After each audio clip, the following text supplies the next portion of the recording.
In the ranges east of Melbourne, there's a pocket of bush that looks picturesque, but otherwise unremarkable. Bruce Logan has just sold 40 hectares of it to a conservation body. Big deal, you say? Well, a big deal it is. Because this land is home to not one, but two of Australia's most cherished and rarest species.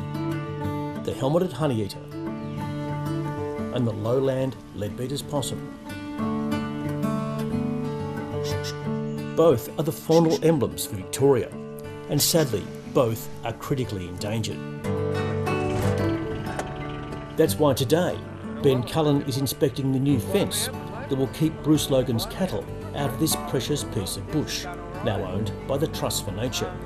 And this habitat's so important. I mean, it's so hard to find this stuff. The Trust for Nature is one of Australia's oldest conservation organisations, working with like-minded private landholders, volunteers, government agencies and others. Its aim is to protect, restore and manage plants and wildlife. And to do so, it relies on donations, private and public.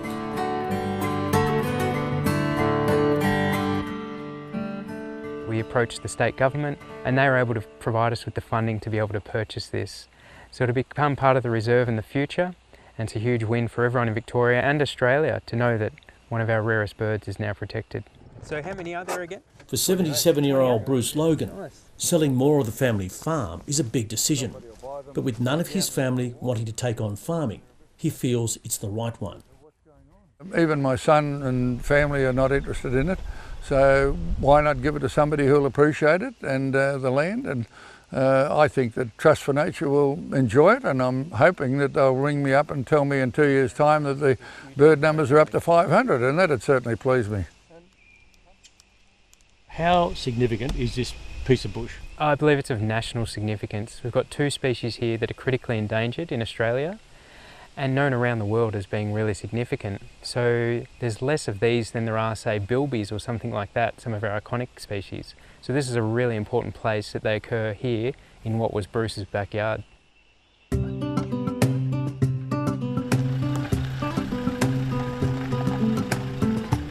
Yellingbow, an hour's drive from the centre of Melbourne, is a crucial last wild refuge for both species.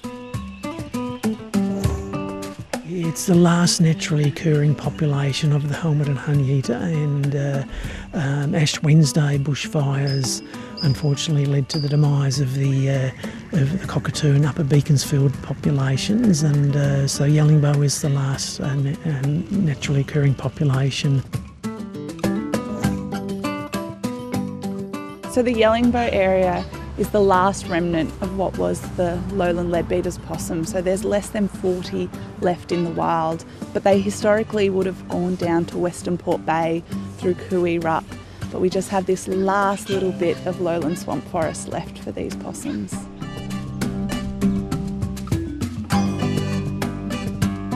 So Yellingbow is at the epicentre of a massive campaign to save them. But what is it that makes this bush so crucial to their survival? It's essential because it's got the right trees, so it's got manna gums for helmeted honeyeaters and swamp gum and mountain swamp gum for lowland leadbeaters, and particularly it's got this dense swamp forest, so it's that tea tree, that paper bark that leadbeaters can run through and forage at night. But it's kind of a sedgy woodland is probably the best way to describe it. And so we've got a sparse sort of eucalypt canopy around us, but these tall sedges, and they help form like a mid-story that's really good habitat for the species. What we're doing here is by expanding their habitat, we're giving them extra area to move into. We're providing some additional food sources, we're providing additional places for them to stay, and there's hollows around me as I'm talking now, and these are all really important for the leadbeaters. The birds are just going to be able to stretch their wings and move out into this area, and so is the possum, hopefully. For the birding community in particular, I think it means a chance to know that their children might see that bird, their grandchildren might see this bird, and that its future is going to be a lot safer. There's one overwhelming reason why these two species are so critically endangered: habitat loss. They prefer to live alongside streams and creeks and invariably that's where the best farmland is. So over the years, more than 90% of that habitat has been cleared for agricultural use.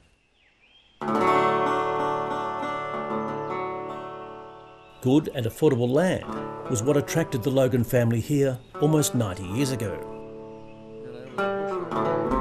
Bruce Logan spent his younger years as a stock and station agent at Melbourne's Newmarket sale yards, working for the family firm started by his grandfather, T. Shaw Logan, and carried on by his father. In 1933, Gordon, Bruce's father, bought a bush block as a welcome respite from the city bustle. In time, the property grew to almost 800 hectares. At one stage, it supported several dairies and a large piggery. In 1961, the highland leadbeater's possum, thought extinct for decades, was rediscovered. But lowlands were rediscovered a few decades later in Yellingbow. There was actually a colony that had built a nest inside an old bird hide, and they were rediscovered in the reserve then. Since then, much of the Logan family farm has been sold for conservation, and it has been crucial to saving these species. Trust for Nature's work has also been vital. Since 1986, through captive breeding and careful management in the remnant bush, this tiny marsupial has been brought back from the brink. So out in the field, we monitor our lowland leadbeater's possums, and so that includes radio tracking some possums that have been translocated to work out where they're denning each day. Also, we have motion sensor cameras that can film them at night. The aim is to have enough genetic diversity to avoid inbreeding, and enough separate populations in the wild to survive events such as bushfires. It's a reminder of how precarious the very survival of some species can be. We're pulling out all stops really to conserve this species, and conservation takes time and it's uncertain. That this bush still exists at all is due to good fortune. Well, I think it's something to do with finances and money that Dad had when he first started on the property, and you could only spend so much on clearing and putting it into production, and he believed that if you cleared land you had to do it properly, and if you didn't do it properly you might as well leave it as it is. So that's why we never cleared this. Great. Today there's many ever grateful for that stroke of fate. Trust for Nature's pretty happy about that, mate. Yeah. Well, Bruce, I just can't believe how diverse this bushland is. Ben Cullen first asked Bruce Logan if he'd consider selling more land for conservation almost a decade ago. But Bruce loved the bush, especially for its solitude. There's no people. Definitely. I think that if you go down the city and there's people everywhere, but I just love the bush and just walking through and relaxing and enjoying the bush for its natural state. Love it. And so it seems to these helmeted honeyeaters. We filmed on land adjoining Bruce's block. To know that so close to here we saw so many birds, that's really exciting.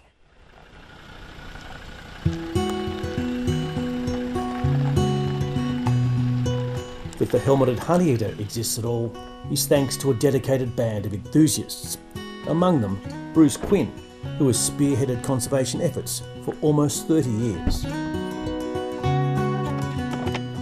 It's quite a striking bird with the yellow ear tufts, which is where the species gets its name from, and the helmeted honeyeater gets its name from this forehead of feathers. The numbers were as low as 60 individuals when the recovery program began in 1989. Now we've got over 200 individuals, so it's looking much brighter, but still a lot of work to do. Most of these birds have been bred in captivity. Bruce knows them all by their distinctive leg bands, and the supplementary feed is a nutrient-rich nectar that ensures they stay in optimal health. And it's helped to increase survivorship of fledglings and also just maintain the health of the population. And where the habitat's not not optimal for whatever reason. They feed inside a special cage that protects them from predators, such as currawongs and kookaburras. But sometimes there are others all too happy to dine. This is an agile antechinus. It's a bit of an uninvited guest, and they're not meant to take the food, but they obviously like the food as well. So Bruce, this is really ideal honeyeater habitat. Yes, it is. We've got prickly currant bush here, one of the favourite nest plant species. We've got Eucalyptus camphora, one of their favourite eucalypt species. And we've got woolly tea tree over here, which they nest in as well and forage in. And there's manna gum around as well, which is another favourite. Other foods are insects and spiders and berries of a small number of plants.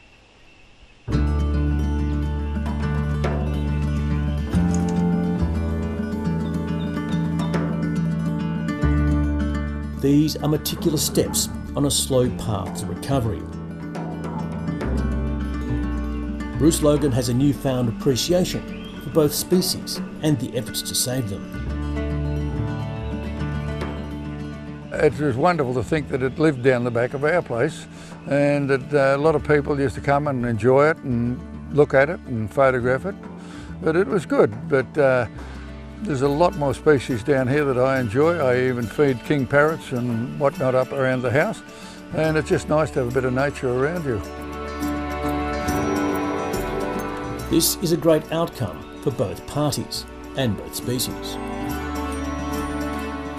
It's been absolutely huge. I mean, you've got two of the most threatened species in Australia, and we've got an outcome for them that could help pave the way for a brighter future. Bruce can continue to farm. And I've hung onto this 200 acres here, and now we've sold 100 acres to the conservation, and I want to farm the front of it with beef cattle and enjoy it. And Ben might sleep a little easier at night. It's our dream that we'd be sitting here and the helmeted honeyeater would be flying around us and the leadbeater would be sleeping happily in its hollow right now, but we might have to wait a little bit longer.